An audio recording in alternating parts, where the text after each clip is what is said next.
আজকে এত বেলা হয়ে গেল, তাও আমার পুজো করা এখনও হয়নি। এখন প্রায় সকাল 11টা, সাড়ে 11টা বেজে গেছে, আর দেখো আমার পুজো করাই হয়নি। কারণ আজকে বাড়িতে কেউ ছিল না, আর তার জন্য সমস্ত কাজ আমাকেই করতে হয়েছে। তারপরে আবার পুজো, আর তার জন্য আজকে একটু দেরি হয়ে গেছে। আর অলরেডি আমার শ্বশুরমশাই পুজো দিয়েছে ভোরবেলায়। উনি পুজো দেওয়ার পর কাজে চলে গেছে মাঠে। তো আমি এখন স্নান টান করলাম, সমস্ত কাজকর্ম করার পর স্নান টান করে পুজো দিতে চলে এসেছি। আর এখনও পর্যন্ত কোনো রান্না হয়নি, তো রান্না করবো ঠাকুরকে পুজো দেওয়ার পর।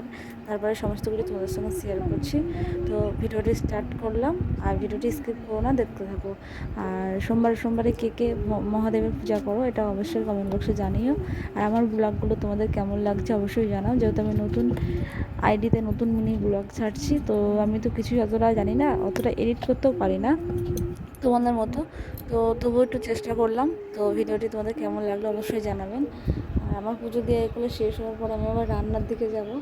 তো এই প্রচণ্ড গরমের ভিতরে মানে কী বলবো, তার উপরে পুজো দেওয়ার পর তারপরে আমার ছেলেকে খাওয়াতে হবে। ছেলে আছে পাশের বাড়িতে, মানে কার্টুন দেখছে অন্যজনের ফোনে। তো তাকে আবার এনে তাকে খাই, তারপরে আমি একটু চা খাবো বা মুড়ি খাবো, এরকম খেয়ে তারপরে আবার রান্না বসাবো। তো চলো ছেলেকে নিয়ে আসি। তো গাইস, আমার ছেলেকে এনে আমার খাওয়ানো হয়ে গেছে ওকে। আর ও খাওয়ার পর ও কিন্তু খেলা খেলেছে ওর, মানে খেলার সাথীদের সঙ্গে। আর আমি এখন মুড়ি নিয়ে বসে পড়েছি, মুড়ি, শসা আর চা আর চানাচুর। তো এখন আমি খাবো, খাওয়ার পর তারপরে আবার রান্না করব। আর সত্যি আজকে প্রচণ্ড দেরি হয়ে গেছে, প্রায় 12টায় বাজে যাচ্ছে ধরো। এখন আমি চা খাচ্ছি, লোকে ভাবলে অবাক হয়ে যাবে। তো এত বেলাতে চা খাচ্ছি, সত্যি আজকে আমার অনেকটা দেরি হয়ে গেছে। তো খাওয়ার পর তারপরে আমি আসছি আবার রান্না ঘরে। তাড়াহুড়োর মধ্যে বা চাটাও ঠান্ডা হয়নি, গরম আছে। আর এদিকে আবার ছেলে ওদের সঙ্গে খেলা খেলছে।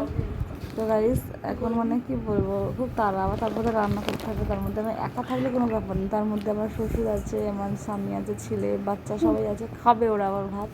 তো সব কিছু আমাকে তাড়াহুড়োর ভিতরে করতে হয়েছে। তো গাইস, এখন রান্না বসিয়ে দিয়েছি। হ্যাঁ, আমার ভাত টাত সব হয়ে গেছে, এখন প্রায় 2টো বাজে, তো সবই হয়ে গেছে। এইটা হচ্ছে ডুমুর ভাজা, তো এই ডুমুর ভাজাটা হলেই আমার সব রেডি। তো তারপরে খাওয়া দাওয়া করবো। তো এর থেকে আর বড় ভিডিও আমি ছাড়তে চাই না, কারণ বেশি লং হয়ে গেলে ভিডিওতে তো একদম ভিউজ আসে না। তো এই দেখো এখন খেতে বসে পড়েছি। তো সবাই খাচ্ছে এখানে, আমার ছেলে মেয়ে আমার বর সবাই আছে। তো আজকের ভিডিওটা এই পর্যন্তই, বেশি আর বড় করলাম না। তো ভিডিওটি তোমাদের কেমন লাগলো অবশ্যই কমেন্ট বক্সে জানাবে। আর আমি এখন রান্না করে কাজকর্ম করে আবার বিকেলের দিকে চলে এসেছি। আর এখন কটা আমি চাল ধরে নেবো, কারণ সবই কাজকর্ম হয়ে গেছে। তো আবার স্নান করেছি রান্না করার পর, কারণ প্রচণ্ড গরম।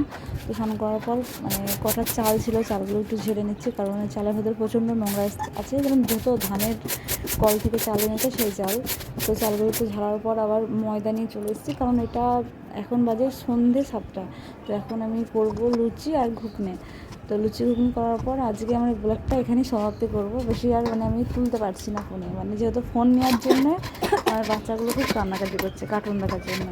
তো এরকম আমার মানে লুচি করার জন্য ময়দা রেডি করছি, অলরেডি রেডি হয়ে গেছে।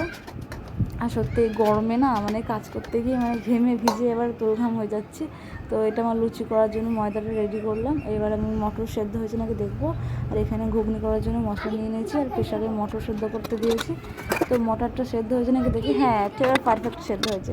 তো বাই, আজকের মিনি ব্লগ এখানেই সমাপ্তি।